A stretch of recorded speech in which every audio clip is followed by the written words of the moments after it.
let's go ahead and give our thoughts on how this is going to affect the future. Then we're going to transition over to the dark side of what we have for modern women. So I'll say this.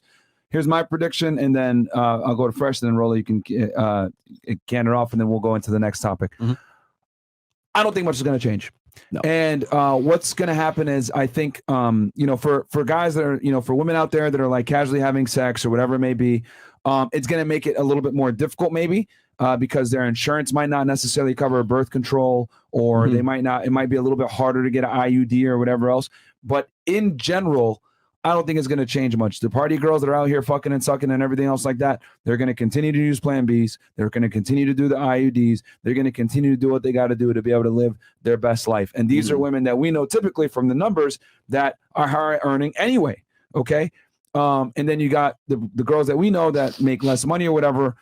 They're more prone to have children. So I don't think too much is going to change, especially since 50% of the United States is still going to allow abortions to a degree. So if you live in an area where abortion isn't allowed, okay, you will be able to travel. Now, who I think this is going to hurt the most is women that are in that middle ground area. Yes. What do I mean by that middle ground area? I think women that are in that area where they're making like 30 to maybe 50, 60K per year is going to put them in a weird spot, because they can't necessarily just pop down to the clinic down the street and pay for it. They're going to have to actually travel and put some resources into it if they make it to that level where they actually have to go and do a formal abortion.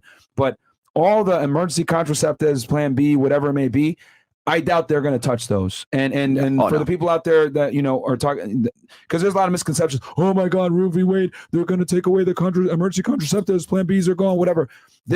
Like, does this open a door for them to potentially take it away? Yes. Do I think it's going to happen? No.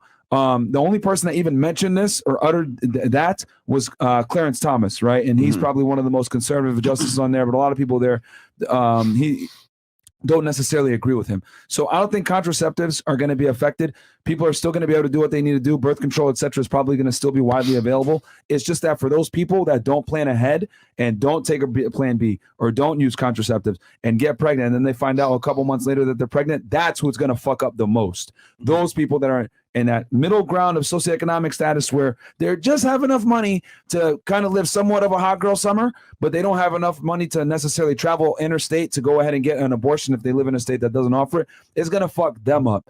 But I don't think it's in general, it's going to change the sexual marketplace that much. So for you guys out there that are saying these girls are going to have to stop being hoes, blah, blah, blah, it ain't gonna change. Trust me, they're not gonna start making you toast. Yeah, they're not gonna start cleaning your house. This is just my prediction, guys. Who knows? But that's what I think is not gonna affect too much, because we're still gonna have the emergency contraception. Here's my prediction, right? Okay, tell me. And this is experience talking as well, being in the field.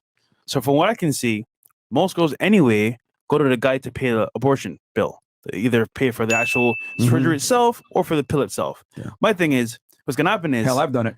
Those guys are gonna have to pay more money, because either they got to pay for the travel, pay for the accommodation. Because think about it, right? If the guy at that value, for the most part, because women are hypergamous, they'll probably choose the best guy that they can. The guy that they choose should have some resources. You know what, babe? Oh, I'm pregnant. He's like, hell no, get rid of it. So he'll pay for the flight, pay for the hotel, pay for maybe the surgery or whatever, and he'll have to pay more money. That's what I think is gonna happen in the future. Because right now, bro, think about it. Most girls that are broke, they ain't paying for it. You go to some other dude. So that's what I think. And then secondly, regarding women having the right to like contraceptives, look, there may be some more IUDs, some more patches, whatever. Because you know what? I save time and money. I'll do this instead. So it's a give and take. But responsibility wise, man, they can do whatever they want. It's gonna. I would say it's gonna make more women proactive in the front end. It's gonna make them be prepared to either take a Plan B or make you wear a condom and or be. Or maybe they'll pick a better guy they'll be very careful about who they have sex with unprotected now. Yeah, on some level.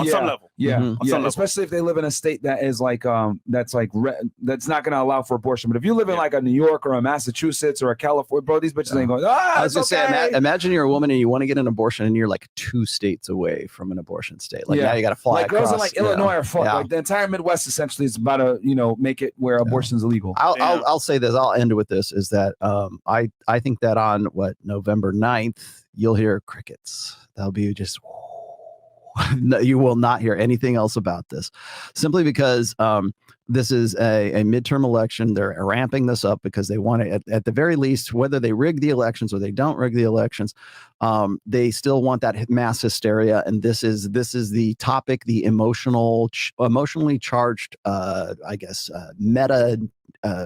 meta message between now and the election and now the midterm elections. Okay.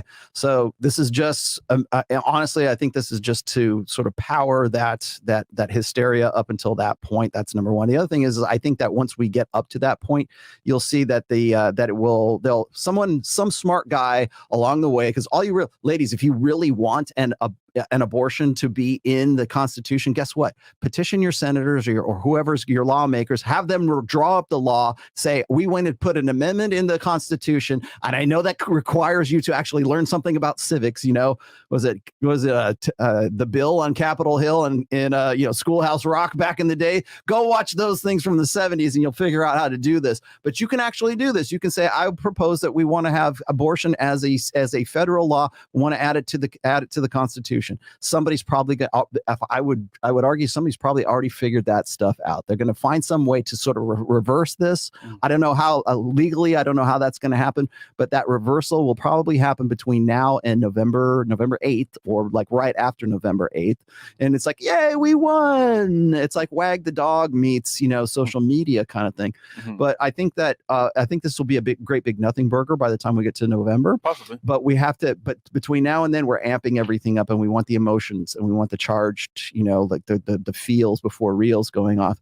The other thing I wanted to point out really quickly here is that one of the things you're going to get, and I've already seen this argument on Twitter. So, because a lot of guys are like, how do I respond to this? How do I respond to this?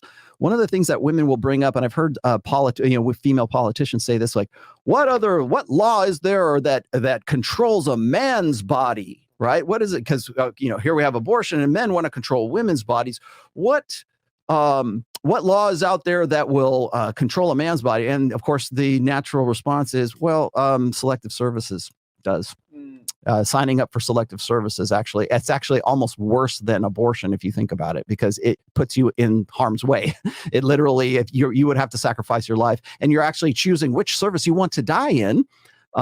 Should you be called up for duty in an active war or something like that. And furthermore, women go, well, I'm against war. And if women were running the country, we wouldn't have any wars. And of course, you have this emotion versus emotion. But here's the facts is if you are, as a man, if you don't sign up for selective service, in some states, you can't get a driver's license. You cannot vote. You cannot hold elective office. You can't get a federal job. You can't get a federal job. Federal loans. And you cannot get federal loans. You can't get student financial aid. And you cannot become a citizen. I didn't realize that until I did this. I did the homework on this. Well, you can get fined by quite a bit of money. And if you are and by the way, jail time up to 5 years or $250,000. Yep. So let's deal. You want to talk about unfair laws that control men's bodies? Let's bring it. Bring it.